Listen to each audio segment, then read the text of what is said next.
Chefs, today we're going to be making a vegan halloumi from Cyprus. That's right.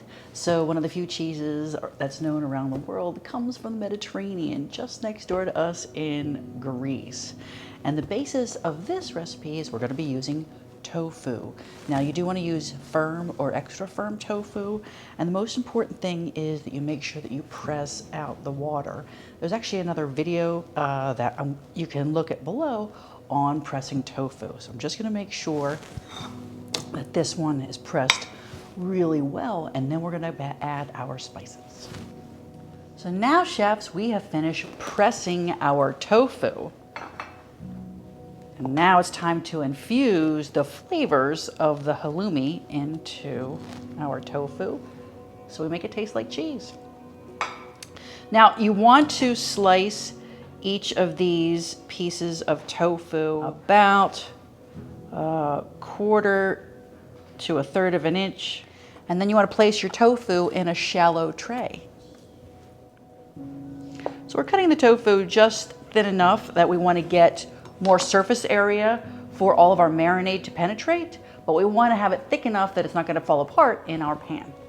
So now I'm just going to pop in all of our marinating ingredients. We have both of our oils here, both a mild vegetable oil as well as a little bit of olive oil. If you use all olive oil, it would be too strong. But we do want to get a nice layering of the flavors. And here I also have some nutritional yeast.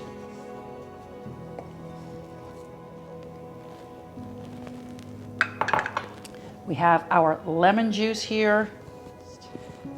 Think of flavor chair. We're putting acid from the lemon juice. We're getting fat from the oils.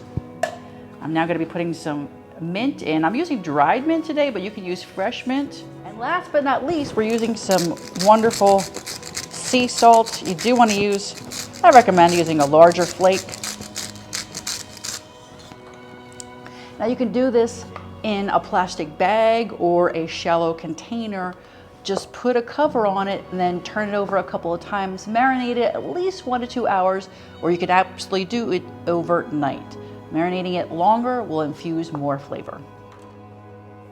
So now, chefs, after you've had your tofu marinating for your desired 1, 2, or even 24 hours, go ahead and heat up a pan and on medium to medium high, and then you just want to fry these for about 2 or 3 minutes on each side till you get a nice crust.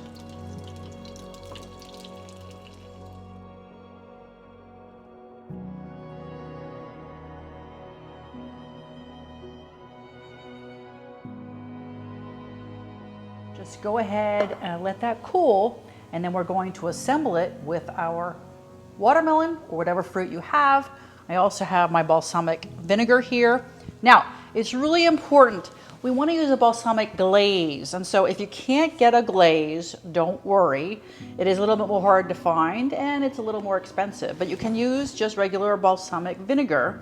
Now this is a higher grade one, so it's actually quite thick, but if you can't find the glaze and your vinegar is on the thinner side, just go ahead and put it in a little saucepan and then just reduce it on the stove. And it will become thicker and more concentrated because all you're doing is removing the water content and making it more concentrated.